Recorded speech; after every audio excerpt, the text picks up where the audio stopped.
You are an artist, and yarn is your palette. Hey, beautiful one! How's it going today? I hope you are ready to learn how to make a super easy gradient bias shawl because I'm about to show you.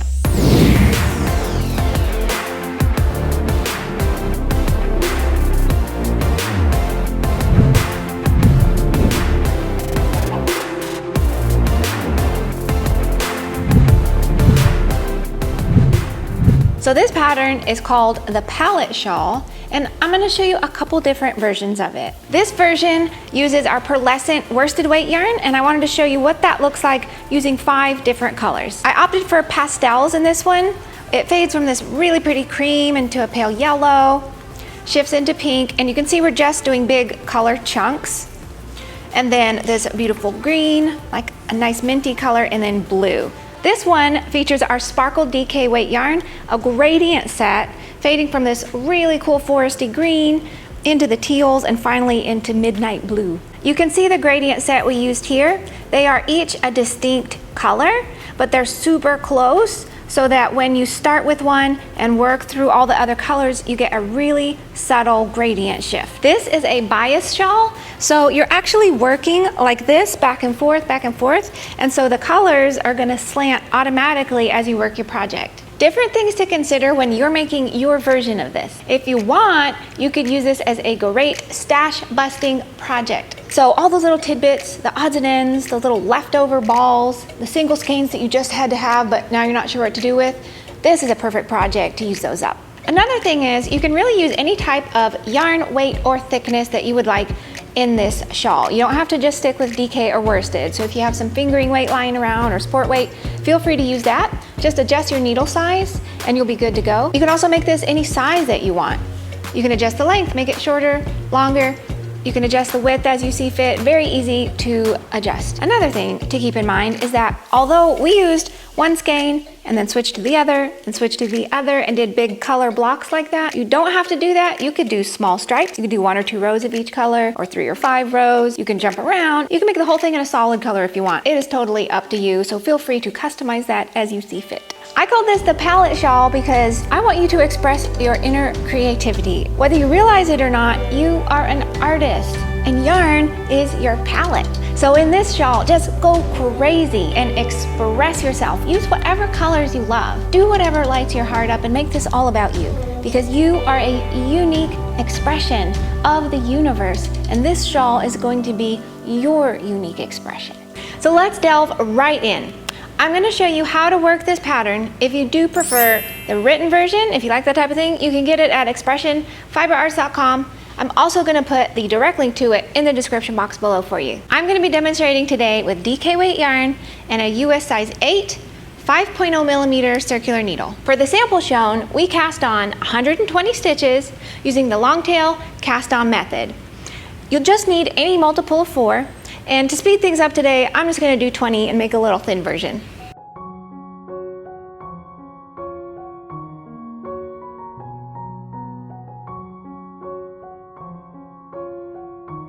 Row 1, you're just going to knit across.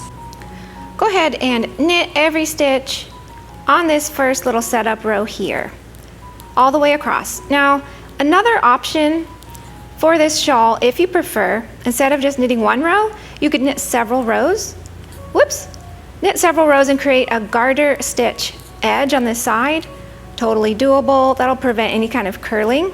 I kind of wanted mine to curl up a little, so I opted just to do 1 knit row.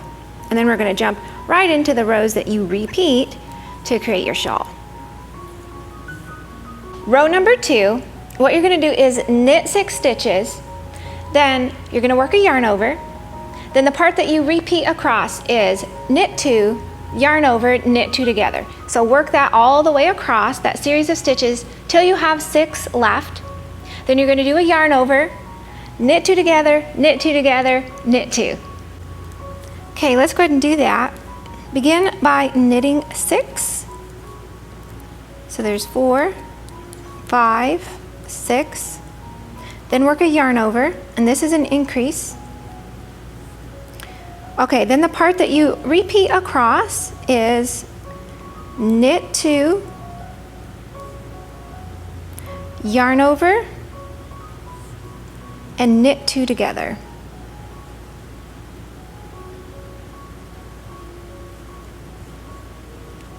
I'll show you that again.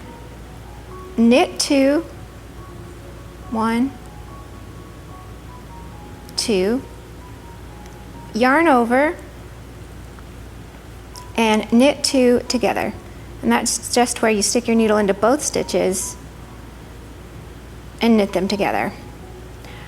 Repeat that all the way across, over and over and over, till you have 6 stitches left. Once you just have 6 stitches, finish with a yarn over, bloop, knit 2 together, bloop, knit 2 together, bloop, and then finish by knitting those 2 final stitches. Voila. Row 3, you're gonna start by knitting 5, and then the part that you repeat across is purl 3, knit 1.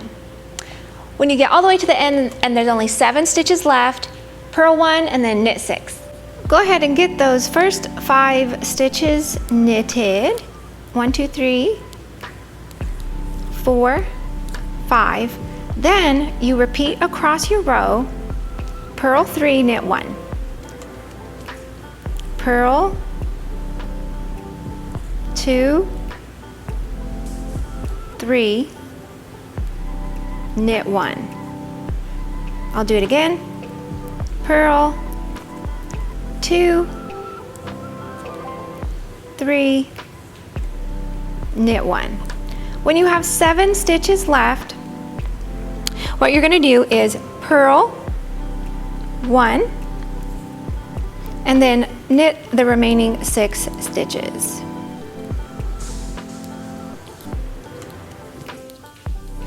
And 6, and there we go.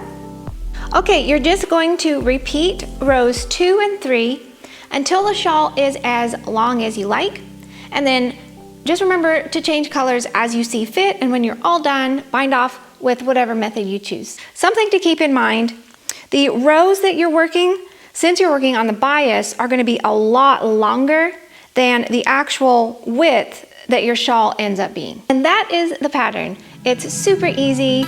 It creates a really cool look and it's very customizable. So what more could you ask for? I hope you enjoyed this tutorial. Definitely let me know what you think of this fun technique. And if you are new, don't leave without smooshing that subscribe button and hopping on over to expressionfiberarts.com and signing up for email updates. I'm gonna send you free knit and crochet patterns and other goodies, so I will see you over there. Thank you for watching. Go out and soak up this delicious day, and I'm gonna see you in the next video. Bye-bye.